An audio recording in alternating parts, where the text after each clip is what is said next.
হরে কৃষ্ণ, রাধে রাধে। রাধা কৃপা 56 ইউটিউব চ্যানেলের পক্ষ থেকে অনন্ত কোটি সাধুগুরু বৈষ্ণবের চরণে হে অধম সুখদেব দাসের অনন্ত কোটি দণ্ডবাদ প্রণতি জ্ঞাপন রেখে আজকে আপনাদের সামনে আমি উৎপন্ন একাদশীর মহিমা কীর্তন করতে চলেছি। তো চলুন ভক্তগণ, আমরা সেই উৎপন্ন একাদশীর মহিমা শ্রবণ করি। আগামী 10ই অগ্রহায়ণ 26শে নভেম্বর মঙ্গলবার 2024 এই উৎপন্ন একাদশী পালিত হবে। এই উৎপন্ন একাদশী মহিমা কি, এই উৎপন্ন একাদশী করলে কি হয়, ইত্যাদি ইত্যাদি বিষয়ে আমরা শ্রবণ করব। আমরা এখন উৎপন্ন একাদশী মহিমা শ্রবণ করব। আরেকটা বিষয়, একাদশী করলে পরের দিন একটা নির্দিষ্ট সময়ে পালন করতে হয়। তো এই উৎপন্ন একাদশীর পালন হবে 27শে নভেম্বর বুধবার 10:28 গতে, অর্থাৎ 10:28 পরে এই উৎপন্ন একাদশী পালন করতে হবে 11ই অগ্রহায়ণ বা 27শে নভেম্বর বুধবার। এখন আমরা উৎপন্ন একাদশীর মহিমা শ্রবণ করব। উৎপন্ন একাদশী। অর্জুন বললেন, হে দেব, অগ্রহায়ণের পুণ্য প্রদায়ী কৃষ্ণপক্ষের একাদশীকে কেন উৎপন্ন বলা হয় এবং কি জন্যই বা এই একাদশী পরম পবিত্র ও দেবতাদেরও প্রিয় তা জানতে ইচ্ছা করি। আপনি কৃপা করে আমাকে তা বলুন।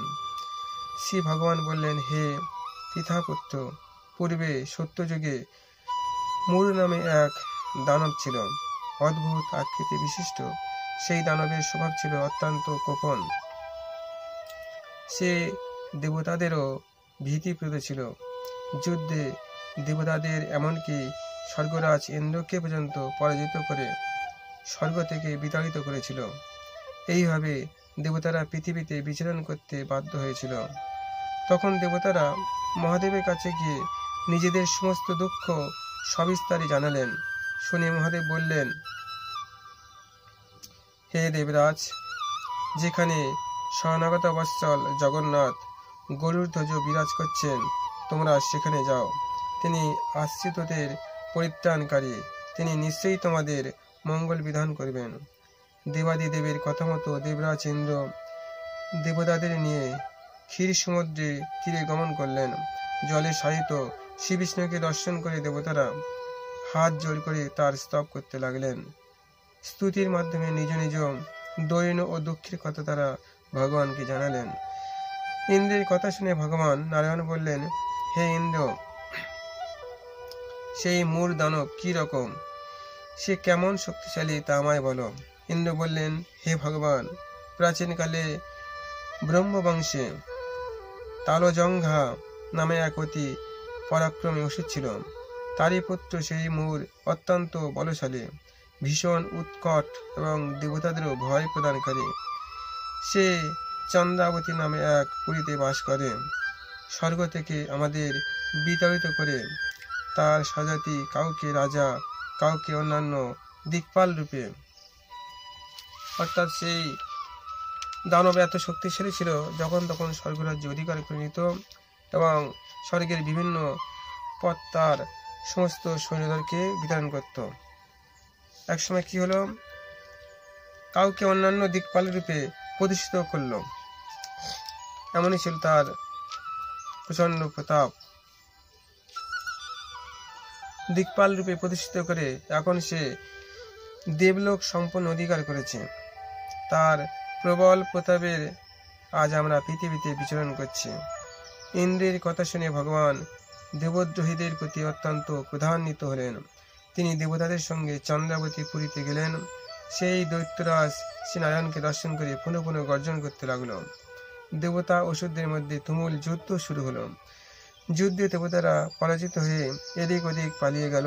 তখন যুদ্ধক্ষেত্রে শ্রী নারায়ণকে একা দেখে সেই দানব তাকে দাঁড়াও দাঁড়াও বলতে লাগলো। শ্রী ভগবানও ক্রোধে গর্জন করে বললেন, রে দুরাচার দানব, আমার বাহুবল দেখ। এই বলে অসুর পক্ষীয় সমস্ত যোদ্ধাদের দিব্য বাণের আঘাতে নিহত করতে লাগলেন। সেই হরে কৃষ্ণ, রাধে রাধে। হরি বল হরি বল হরি বল। হরে কৃষ্ণ, রাধে রাধে। তো নারায়ণের সঙ্গে সেই অসুরদের প্রচন্ড যুদ্ধ হলো এবং কি হলো, সমস্ত যোদ্ধাদের দিব্য বাণের আঘাতে নিহত করতে লাগলেন নারায়ণ ভগবান। তখন তারা প্রাণ ভয়ে নানা দিকে পালাতে লাগলো। সেই সময় নারায়ণ দৈত্য সৈন্যদের মধ্যে সুদর্শন চক্র নিক্ষেপ করলেন, ফলে সমস্ত সৈন্য ধ্বংসপ্রাপ্ত হলো। একমাত্র অসুর মরি জীবিত ছিল, সে অস্ত্রযুদ্ধে নারায়ণকে পরাজিত করল। তখন নারায়ণ দৈত্যদের সাথে বাহুযুদ্ধে লিপ্ত হলেন। এইভাবে দেবতাদের হিসাবে 1000 বছর যুদ্ধ করেও ভগবান তাকে পরাজিত করতে পারলেন না। তখন শ্রীহরি বিশেষ চিন্তান্বিত হয়ে বদরিকা আশ্রমে গমন করলেন। সেই বদ্রীনাথ, যেটা বদরিকা আশ্রম গমন করলেন, সেখানে সিংহাবতী নামে একটি গুহা ছিল।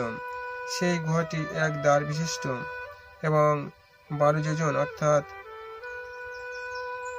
56 মাইল বিস্তৃত সেই গুহাটি ছিল। ভগবান বিষ্ণু সেই গুহার মধ্যে শয়ন করলেন। সেই দৈত্য তার পিছন পিছন ধাবিত হয়ে গুহার ভিতরে প্রবেশ করল। সে বিষ্ণুকে নিদ্রিত বুঝতে পারল। অত্যন্ত আনন্দিত হয়ে ভাবতে লাগলো, আমার সাথে যুদ্ধে পরাজিত হয়ে বিষ্ণু এখানে গোপনে শুয়ে আছে, এখন আমি তাকে অবশ্যই বধ করব। দানবের এইরকম চিন্তার সঙ্গে সঙ্গে শ্রী বিষ্ণুর শরীর থেকে একটি কন্যা উৎপন্ন হল। এই কন্যাই উৎপন্না একাদশী। তিনি রূপবতী, সৌভাগ্যশালিনী, দিব্য অস্ত্র শস্ত্রধারিণী ও বিষ্ণু তেজসম্ভূতা বলে মহাপরাক্রমশালী ছিলেন। দৈত্যরাজ এই স্ত্রীরূপিণী দেবীর সাথে তুমুল যুদ্ধ শুরু করল। কিছুকাল যুদ্ধের পর দেবীর দিব্য তেজে অসুর ভস্মীভূত হয়ে গেল। তারপর বিষ্ণু জেগে উঠে সেই ভস্মীভূত দানবকে দেখে বিস্মিত হলেন। এক দিব্য কন্যাকে তার পাশে হাত জোর করে দাঁড়িয়ে থাকতে দেখলেন। বিষ্ণু বললেন, হে মহাপরাক্রান্ত উগ্রমূর্তি, এই মূর দানবকে কে বধ করল? যিনি একে হত্যা করেছে তিনি নিশ্চয়ই প্রশংসনীয় কর্ম করেছে। সেই কন্যা বললেন, হে প্রভু, আমি আপনার শরীর থেকে উৎপন্ন হয়েছি। আপনি যখন ঘুমিয়েছিলেন তখন এই দানব আপনাকে বধ করতে চেয়েছিল, তা দেখে আমি তাকে বধ করেছি। আপনাদের কৃপাতেই আমি তাকে বধ করতে পেরেছি। একথা শুনে ভগবান বললেন, আমার পরাশক্তি, তুমি একাদশীতে উৎপন্ন হয়েছ, তাই তোমার নাম হবে একাদশী। আমি এই ত্রিলোকে দেবতা ও ঋষিদের অনেক বর প্রদান করেছি। হে ভদ্রে, তুমিও তোমার মনোমতো বর প্রার্থনা করো, আমি তোমাকে তা প্রদান করব। একাদশী বললেন, হে দেবেশ, ত্রিভুবনের সর্বত্র আপনার কৃপায় সর্ববিঘ্ন নাশিনী ও সর্বদায়িনী রূপে যেন পরম পূজ্য হতে পারে, এ বিধান করুন। আপনার প্রতি ভক্তিবশত যারা শ্রদ্ধা সহকারে আমার ব্রত উপবাস করবে, তাদের সর্বসিদ্ধি লাভ হবে, এ বর প্রদান করুন। বিষ্ণু বললেন, হে কল্যাণী, তাই হোক। উৎপন্না নামে প্রসিদ্ধ তোমার ব্রত পালনকারীর সমস্ত ইচ্ছা পূর্ণ হবে। তুমি তাদের সকল মনোবাসনা পূর্ণ করবে, এতে কোনো সন্দেহ নেই। তোমাকে আমার শক্তি বলে মনে করি, তাই তোমার ব্রত পালনকারী সকলেই আমার পরম পবিত্র হবে বা আমার পরম পূজা করবে, পূজ্য হবে। এর ফলে তারা মুক্তি লাভ করবে।